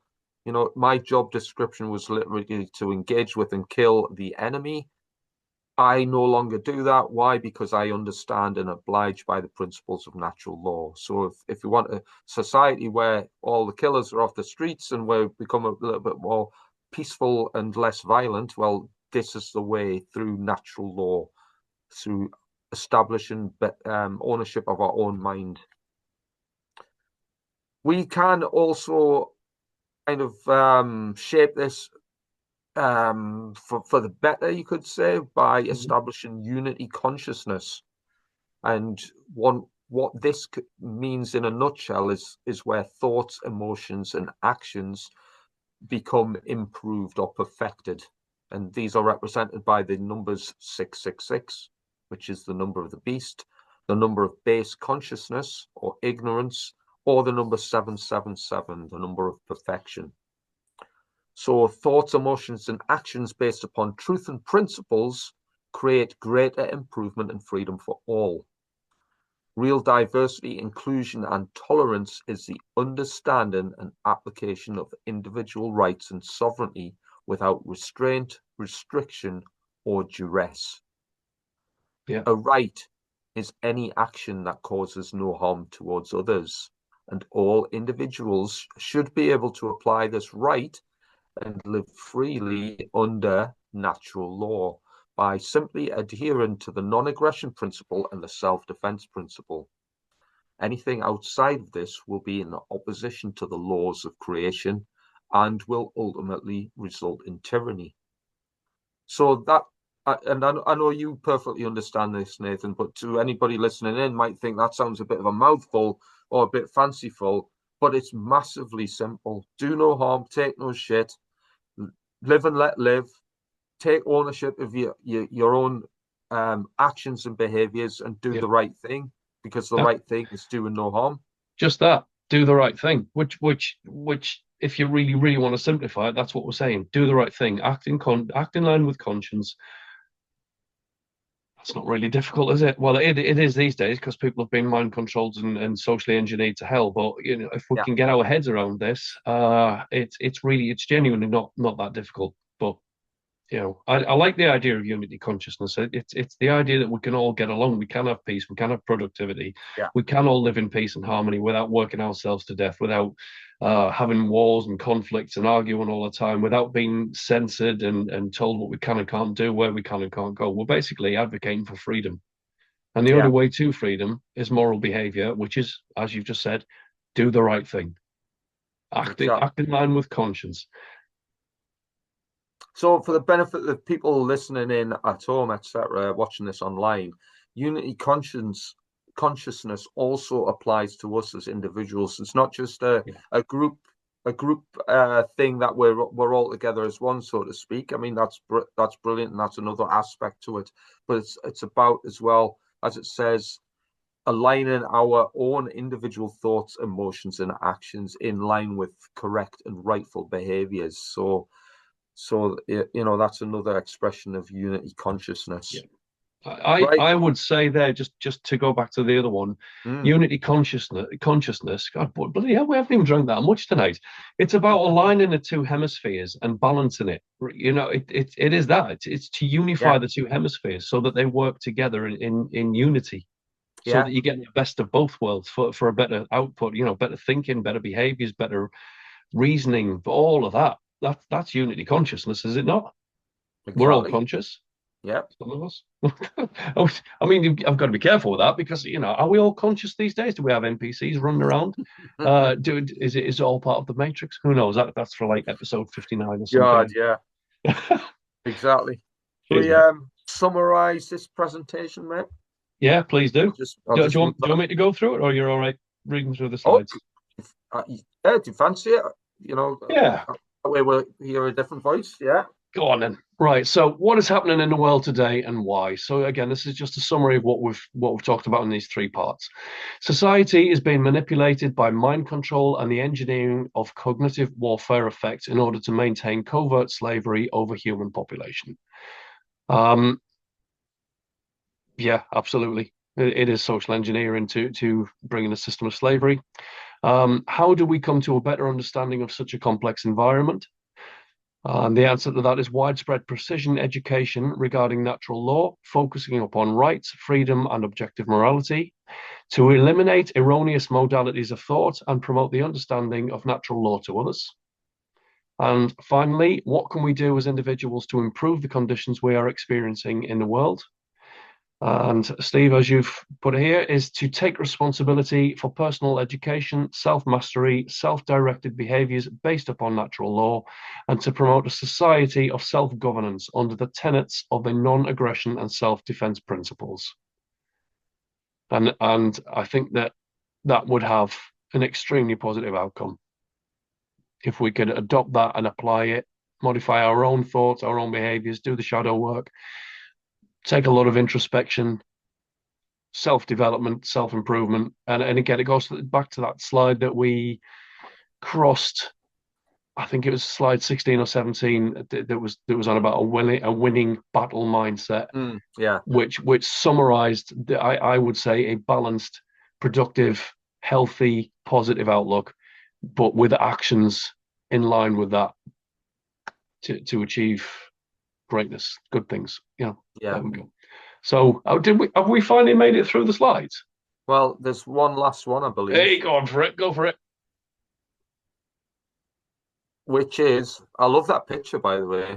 I'm gonna get slaughtered for that, aren't I? No, we're not advocating for it, but it's an interesting graphic. There you go. Yeah, a self-governing society with higher states of consciousness literally means, or is the means towards enabling freedom. So take from that what you will. Hopefully there's something of interest and value. I mean, we've discussed things quite in depth there, and I know there's probably a fair bit of, I don't want to use the term waffle, but we've talked a fair bit, and hopefully this hasn't distracted from the what we're trying to take away from these presentations, which is basically an in-depth analysis of what's going on in the world, why it's happening, what we can do about it, and how we ultimately can become better people, leading towards that better society that we advocate for. As truth and freedom activists. I think that sums it up fantastic. I mean, there's been a lot of occult symbolism in that presentation that we've delved into as well. So for anyone part of the Occult Academy groups, or Telegram group, hopefully we can get a few more set up on other media platforms at some point. So but Nathan, I'm having I'll just go on to stop share. Yeah, no probs. Have you frozen again? There we go. It might be my internet connection, mate. But I'm going to stick that light on just so that we've got a bit more of a definition. I don't know whether that's improved the quality of the image, but I'm going to get a new camera because that's a nice laptop, but the camera's crap. So I'll get a HD camera at some point. Yeah, just I think we've summarized it. I don't think we need to go over it again for this particular presentation. We can move on to something. I want to do the critical thinking, mind traps, cognitive biases. Yeah. I want to look at that, but it's gonna take a couple of weeks for me to stick a presentation together for that, if that's all right. It's probably gonna be maybe a 3-4 parter for that one. So it's gonna be a biggie. So we'll split it up into as many segments as we can, because if we can get our heads around the psychological aspects of this. And again, 60-70% of the occult is psychology. It's an understanding of psychology, but to a large extent, it's either the ability to weaponize it against others or the ability to use it for self-improvement and a better understanding of the world around you. That, in line with natural sciences, that's what we're dealing with here. Steve, thank you very much for that. I'm going to cut it short here because we've done a massive 3-part marathon again, and I'm absolutely knackered. Mate, so, it's been nice. I appreciate and value your input, mate. It's been and yours. Fascinating, mate. Well, and yours, mate. And again, that was a brilliant presentation. I hope the viewers have got a massive amount of value out of that, and they can use it again. If you want to use the slides for your own presentations, if you want to make clips of this particular video, please do. But give us the credit for it and put it in the light that it's intended, which is, we're not advocating for anything dark, evil, twisted. We're not advocating for any kind of harm, discrimination, none of that shit. So feel free to crop it and put it out there as you wish, but in line with what we've just said there. Anyway, anything you want to add before we go? No. Night. It's been terrific, mate. Hopefully catch you another presentation or chat sometime soon. Yeah, that'd be brilliant, mate. So I'm going to be away for the next 3 weeks. So I'm off to see Holly. So I'll be doing all the stuff down there. I'll be doing podcasts with whoever we can get on as guests, and we've got the Bowler Hat Farm that I've got a series with as well. The internet's not as good down there, so I'm having to Basically, when I'm doing our podcast when I come up here, so that I've Yeah, got yeah, a broader internet connection, I can get them all uploaded. So what I'll do with these is I'll get them all converted, and put them out there in three parts, and I'll spread them out across a couple of weeks so that people have got something to look forward to every 4 or 5 days. So yeah.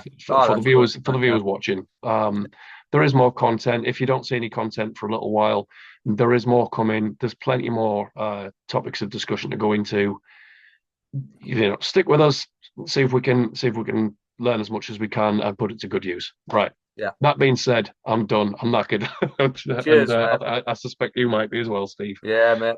Yeah, So we'll hang it out there, and thanks for the folks listening and tuning into this. And mate, excellent. We'll hopefully catch you again soon.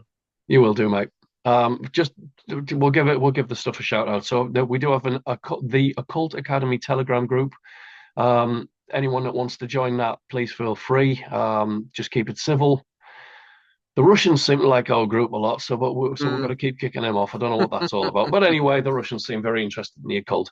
And for anybody who would like to know more about the information discussed in our podcasts, we do have a book, Fake Awake, written by myself, Nathan Lucius, and Steve. It's quite the volume. There's a ton of information in there, and it covers most, if not all, of the topics of discussion that we talk about here on the podcast. So, it'll help us out if you order that and spread the word, and review it for us if you can. That'll be even better, because then we can get a bit more traction to hopefully sell more copies, which will then help us to write more books, which we're working on slowly. We're working on it. So, right, I'm done. Thank you for watching, and Steve, I'll catch you in a couple of weeks, buddy. Excellent. Take care, mate. Cheers.